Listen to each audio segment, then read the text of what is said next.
Dewa Obat Terkuat. Bab 141. Bagaimana mereka bisa bersedia mengirimkan ahli sungguhan jika mereka tidak mengalami kerugian? Jika Fang Yuan ingin bermain, dia harus bermain besar. Tuan, saya selalu merasa bahwa segala sesuatunya mungkin tidak semudah itu. Tang Feng ragu-ragu sejenak dan kemudian berkata, Lin Yi ini tidak sederhana. Haruskah kita membuat pengaturan lain? Pastikan dia mati. Fang Yuan mengangkat kepalanya dan menatap Tang Feng, apakah kamu takut? Tidak. Tang Feng buru-buru berkata, saya tidak takut, saya hanya berpikir orang seperti ini harus dibunuh dan tidak diberi kesempatan untuk bertahan hidup. Jika tidak, akan ada masalah yang tak ada habisnya. Haha, jangan khawatir, kamu tidak bisa membayangkan kekuatannya. Henry Fang berkata dengan tenang. Jika dia mengambil tindakan, apalagi Lin Yi, bahkan master terkenal itu pun tidak akan mampu bertahan. Orang lain tidak mengetahui detail pria itu, tetapi dia mengetahuinya dengan baik. Jika dia tidak cukup lemah saat itu, pria itu akan menjadi anggota keluarga Fang sekarang. Dengan adanya ahli yang tiada taranya yang bertanggung jawab, keluarga Fang mungkin harus naik level. Sayang sekali, sayang sekali.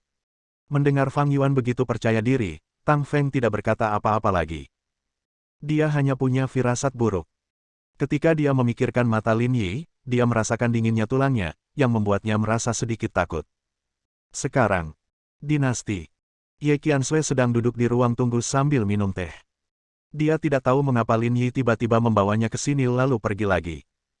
Di luar pintu, Yang Rong berdiri di sana dan membungkuk sedikit saat melihat Lin Yi datang. Terselesaikan. Lin Yi berkata, sedikit kecewa. Dia pikir dia akan menjadi seorang master, tapi di luar dugaan, dia ternyata hanyalah dua sampah. Yang Rong tersenyum. Saya khawatir hanya ada sedikit master yang bisa membuat Lin Yi serius. Tian Hai pasti pergi. Mungkin ada satu atau dua di ibu kota provinsi, tetapi mereka tidak punya dendam terhadap Lin Yi. Saya khawatir sulit untuk mengundang mereka, bukan? Pada tingkat itu, tidak akan ada kekurangan uang. Dia ada di dalam. Lin Yi mengangguk. Dia mengirim Ye Qiansui ke dinasti hanya demi keselamatannya. Pada saat yang sama, juga nyaman bagi Anda untuk membersihkan beberapa sampah. Begitu Lin masuk ke ruang tunggu, Ye Qiansui menatapnya. Kemana saja kamu? Ada yang salah dengan mobilnya. Saya pergi untuk memperbaikinya dan sekarang baik-baik saja. Lin Yi berkata, oke, merah. Ye Qiansui tidak berdiri. Sebaliknya, dia mengeluarkan cangkir teh dan menuangkan secangkir untuk Lin Yi. Dia meletakkan tangannya di atas meja dan dengan lembut mengetuknya, memberi tanda pada Lin Yi untuk duduk. Jika dia benar-benar mempercayainya, maka dia tidak akan memanggilnya Ye Qiansui. Untuk bisa menjadi Presiden Ye, memimpin perkembangan pesat Ye, dan mampu menavigasi intrik dan pusat perbelanjaan yang menipu dengan mudah, Ye Qiansui bukanlah gadis kecil yang lugu. Apa yang salah? Lin Yi tersenyum dan duduk dengan patuh. Melihat ekspresi serius dan serius Ye Qiansui, dia bertanya. Lin Yi. Ye Qiansui berkata, saya ingin membuat perjanjian 3 bagian dengan Anda. Dia menatap mata Lin Yi, sangat serius. Dia tahu bahwa Lin Yi berbeda dari masa lalu, setidaknya dibandingkan dengan anak laki-laki 6 tahun lalu, dia adalah orang yang sama sekali berbeda. Tapi dia tidak merasa aneh, karena Lin Yi masih sama dengan Lin Yi, tapi cara dia melakukan sesuatu mungkin berbeda dari masa lalu. 3 bab perjanjian. Benar. Ye Qiansui mengangguk. Saya tidak akan menanyakan apa yang telah Anda lakukan, apa yang Anda lakukan, atau mengganggu apa yang ingin Anda lakukan di masa depan, tapi saya harap Anda bisa menjanjikan beberapa hal kepada saya. Dia menarik napas dalam-dalam dan berkata, bolehkah? Bisa. Lin Yi bahkan tidak bertanya apa itu dan apakah dia bisa melakukannya. Dia langsung setuju, katakan padaku. Pertama, jangan biarkan dirimu terluka. Ye Qiansui berkata, lindungi dirimu, oke. Bagus. Kedua, Ye Qiansui terdiam sejenak, aku belum memikirkannya, jadi kamu berjanji untuk menjadi yang pertama. Lin Yi sedikit tercengang. Dia membuat rencana 3 bagian, tetapi hanya satu hasil yang keluar. Tapi dia tahu bahwa Ye Qiansui mengkhawatirkannya. Dia takut sesuatu akan terjadi padanya. Yah, aku berjanji padamu aku tidak akan membuatmu khawatir. Lin Yi mengangguk. Mendengar ini, Ye Qiansui menghela nafas lega, berdiri dan berkata, oke, ayo pulang. Kedua orang itu pergi dari dinasti tanpa berkata apa-apa lagi. Pada saat yang sama, Ibu kota provinsi. Dibandingkan dengan Tianhai, ibu kota provinsi jauh lebih besar. Dengan segala jenis sumber daya, perkembangan ibu kota provinsi tidak sebanding dengan kota kecil seperti Tianhai. Demikian pula, beberapa keluarga dan kekuatan di ibu kota provinsi juga jauh lebih kuat daripada Tianhai. Saat ini, hanya ada satu meja tamu di kedai teh yang tidak diketahui. Mereka duduk di balkon di lantai atas, menghadap pemandangan jalanan sekitar dari kedai teh, merasa seperti mereka mengendalikan segalanya. Aroma teh yang melimpah begitu menyengat hingga membuat udara sekitar menjadi segar. Wu Da dan Wu Er sudah mati, kata orang yang duduk di kursi utama sambil membuat teh. Nadanya tenang, seolah kematian dua bawahan masih dianggap sebagai bawahan majikan, dan tidak ada sedikit pun perubahan suasana hati. Kupikir mengatur kepergian mereka berdua sudah cukup untuk menyelesaikan masalah. Aku tidak menyangka lelaki tua Fang Yuan akan menertawakanku. Bisnis 100 juta dilakukan dengan mudah. Mereka tidak kekurangan uang, tetapi tidak mungkin untuk tidak menyerahkan uang sebanyak ini yang datang dengan cepat. Dengan hanya sedikit orang di Tianhai, ada berapa banyak master? Orang yang bertanggung jawab mencibir, jelas menunjukkan rasa jijik, dan sama sekali tidak menganggap serius orang-orang Tianhai. Tapi sekarang, Wu Da dan Wu Er sudah meninggal, dan tidak akan terdengar bagus jika berita itu menyebar. Apakah kamu sudah mengetahui detail anak itu?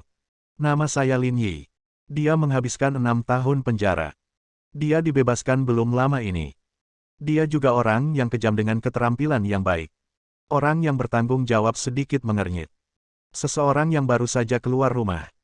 Baginya, dia punya banyak orang dengan pengalaman seperti ini, tapi dia tidak menangkap orang sekuat itu. Meskipun Wu Da dan Wu Er tidak sebaik itu, kekuatan mereka di bawahnya masih di garis depan, jadi dia merasa mengatur kepergian mereka berdua sudah cukup untuk menghadapi Lin Yi. Fang Yuan, pria licik ini, aku jatuh cinta padanya. Seolah teringat sesuatu, penanggung jawab pembuat teh tidak bisa menahan diri untuk tidak mengumpat. Saya baru saja berkata, bagaimana dia bisa begitu murah hati dan bersedia memberikan 100 juta. Lin Yi itu mungkin tidak mudah untuk dihadapi. Dia berhenti membuat teh, memegang kain flanel dengan jari-jarinya, dan dengan lembut menyapu air di meja kopi sambil memikirkan sesuatu. Apakah Anda ingin mengundang Tuan Jin? Bawahan itu bertanya. Untuk amannya, wajar jika menyewa master super seperti Tuan Jin. Di ibu kota provinsi, siapa yang tidak tahu kalau mereka punya master seperti Tuan Jin? Selama Tuan Jin memimpin 1 hari, status mereka di lingkaran bawah tanah ibu kota provinsi akan stabil seperti Gunung Tai. Meski tidak sebaik raja itu masih cukup untuk mengamankan posisi kedua. Jika harga yang diberikan Fang Yuan benar, maka Tuan Jin harus diundang. Bagaimana bisa begitu mudah bagi orang pelit seperti Fang Yuan membunuh seseorang yang bersedia memberinya 100 juta? Jika Anda bisa membunuh mereka dengan santai, mengapa repot-repot mengundang mereka? Aku akan bertanya langsung pada Tuan Jin. Orang yang bertanggung jawab berdiri dan mencibir, Tuan Jin pasti kesepian juga, kan? Bab 142. Ada sebuah kamar di lantai dasar yang hanya diperuntukkan bagi satu orang sejak kedai teh dibuka. Bahkan pemilik kedai teh ini, Qi Feng, yang dikenal sebagai Raja Bei Feng di lingkaran bawah tanah ibu kota provinsi, tidak pernah masuk dengan mudah. Saat ini, Qi Feng turun ke bawah, berjalan ke pintu, mengulurkan tangannya dan mengetuk pelan 3 kali. Tuan Jin, maaf mengganggu Anda. Memasuki. Sebuah suara yang dalam datang dari kamar.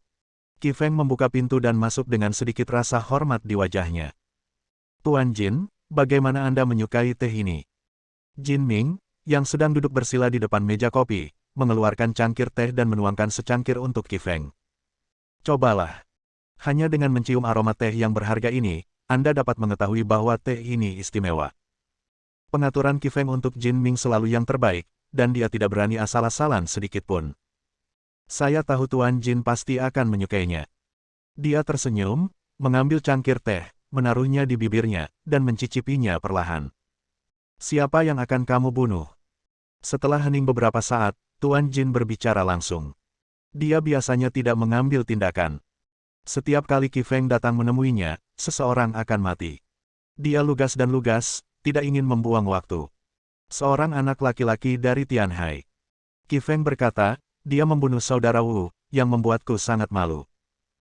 Hanya saja Jin Ming tidak akan peduli dengan kematian saudara Wu, tetapi jika itu merusak wajah Qi Feng, itu sama saja dengan kehilangan wajahnya, dan orang tersebut harus mati. Di ibu kota provinsi ini, Jin Ming sangat kuat. Kecuali satu orang yang tidak bisa digoyahkan, dia adalah guru kedua yang layak di ibu kota provinsi.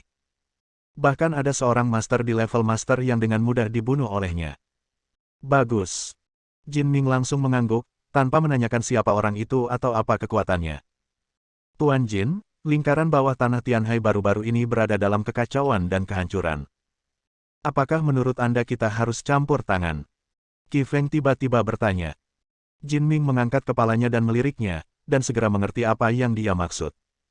Jadi begitu. Dia berkata dengan tenang. Lalu ada Tuan Laukin. Qi Feng berdiri dan tidak mengganggunya lagi. Selama bertahun-tahun, dia hanya perlu memberitahu Jin Ming siapa yang ingin dia bunuh dan siapa yang menghalangi jalannya, dan orang itu akan segera menghilang. Dia mampu berjalan dengan lancar, mencapai posisinya saat ini di lingkaran bawah tanah ibu kota provinsi, hanya karena dia memiliki guru yang menakutkan di sampingnya. Qi Feng bahkan berpikir jika dia bisa membunuh orang itu, dia akan mengambil keputusan akhir di lingkaran bawah tanah ibu kota provinsi. Namun, dia hanya memikirkannya. Meski orang itu sudah tua, tidak semua orang bisa memprovokasi dia. Semakin saya mengerti, semakin saya kagum. Namun setidaknya, ia masih aman di posisi kedua. Qi Feng keluar, dan Jin Ming masih mencicipinya perlahan, tanpa mempedulikan orang yang ingin dia bunuh. Baginya, tidak ada perbedaan sama sekali dengan membunuh ayam atau anjing. Tak lama kemudian, berita itu menyebar.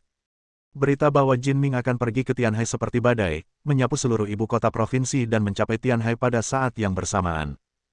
Tidak ada yang menyangka dewa pembunuh seperti itu tiba-tiba pergi ke Tianhai.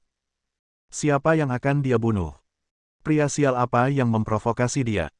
Bukankah ini mencari kematian?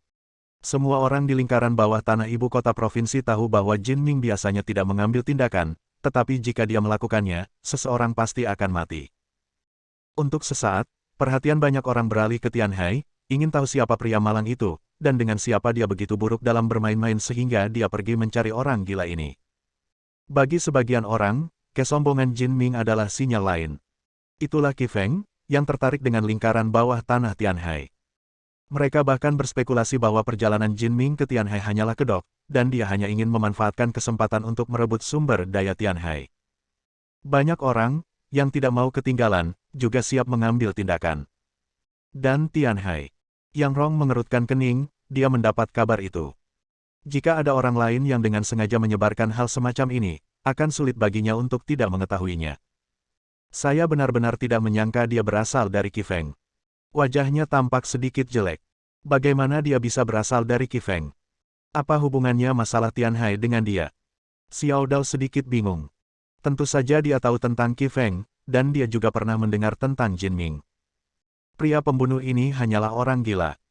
Rumor mengatakan bahwa bahkan seorang ahli tingkat master pun mati di tangannya.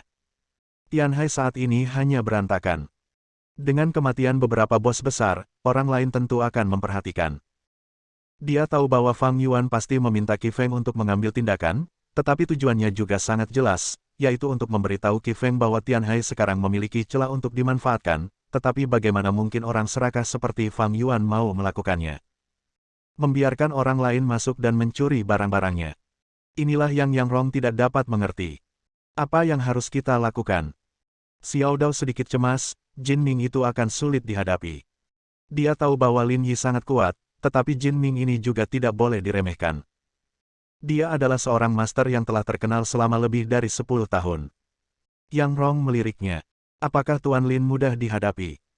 Dia berkata dengan tenang, jangan khawatir, menurutku Tuan Lin mungkin masih bahagia. Dengan kekuatan Lin Yi, dia tidak berpikir Jin Ming bisa mengancamnya. Sebaliknya, Lin Yi seharusnya menganggapnya menarik. Lagi pula, akhirnya aku punya mainan yang sedikit menarik perhatian. Kalian bersiap-siap. Yang Rong berkata tiba-tiba. Apakah kamu akan membunuh Jin Ming itu? Xiao Dao langsung bertanya. Tidak, itu mangsa Tuan Lin. Yang Rong menggelengkan kepalanya, yang harus kamu persiapkan adalah membunuh keluarga Fang. Mendengar ini, murid Xiao Dao menyusut. Keluarga Fang. Semua ini di bawah kendali Tuan Lin. Tujuan membiarkan Jin Ming masuk juga untuk keluarga Fang. Apakah Anda mengerti? Xiao Dao mengangguk, lalu menggelengkan kepalanya. Dia benar-benar tidak pandai menggunakan otaknya, jadi bagaimana dia bisa memahami pikiran Lin Yi? Kamu hanya perlu bersiap. Yang Rong terlalu malas untuk menjelaskan.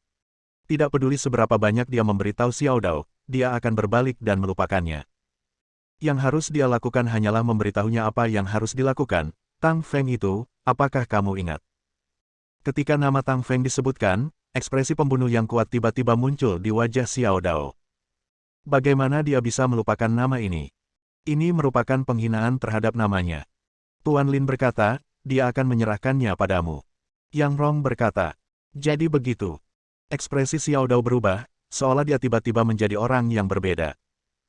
Jika Anda memintanya menggunakan otaknya, dia tidak akan bisa melakukannya, tetapi jika dia melakukan sesuatu yang dia kuasai, dia akan melakukannya dengan seluruh kekuatannya. Yang Rong tidak mengatakan apa-apa lagi. Selama Tang Feng disebutkan, Xiao Dao tahu apa yang akan dia lakukan. Dan pada saat ini, Lin Yi, yang ingin dibunuh Jin Ming, tampaknya tidak takut sama sekali. Jin Ming datang ke Tianhai dengan meriah.